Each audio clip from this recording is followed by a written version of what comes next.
এই সময়ে দাঁড়িয়ে বাংলা টেলিভিশনের ধারাবাহিকগুলোর সাফল্য অনেকাংশে নির্ভর করে টিআরপির ওপর।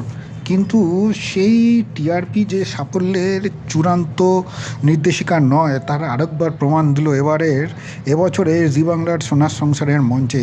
ধারাবাহিক চিরদিনই তুমি যে আমার এক ঝাঁক পুরস্কার জিতে নিয়েছে এই ধারাবাহিক এবছর। এই ধারাবাহিকের কলাকুশলী থেকে শিল্পী প্রত্যেকেই।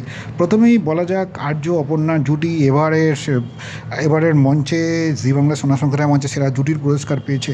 দর্শকের ভালোবাসা তাদের প্রতি যে অক্ষুণ্ণ রয়েছে, এটাই তার প্রমাণ।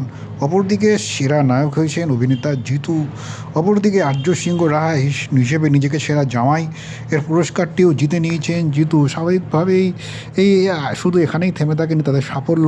একই সঙ্গে প্রিয় বাবা সতু, প্রিয় মাসুমি, প্রিয় যা মানসী কিংবা প্রিয় দেওয়ার অর্ক, প্রতিটি চরিত্রই এবার স্বীকৃতি পেয়েছে এই মঞ্চে। এতগুলো বিভাগে ধারাবাহিকটির উপস্থিতি প্রমাণ করে দেয় গল্পের ভেতরের সম্পর্কগুলি কতটা দৃঢ়ভাবে দর্শকের মনে ভালোবাসা বা জায়গা করে নিয়েছে।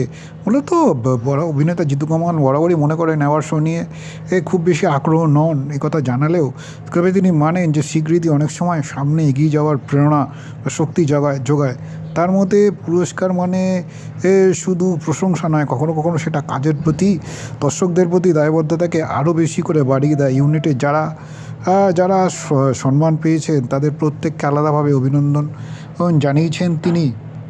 পাশাপাশি জিতু দর্শকদের, তার যে অগণিত দর্শক বা অনুরাগীদেরও ভালোবাসা জানাতে ভোলেননি। তিনি অঙ্গীকার করেছেন আগামী দিনে আরও ভালো কাজ তিনি দর্শকের জন্য উপহার দেবেন।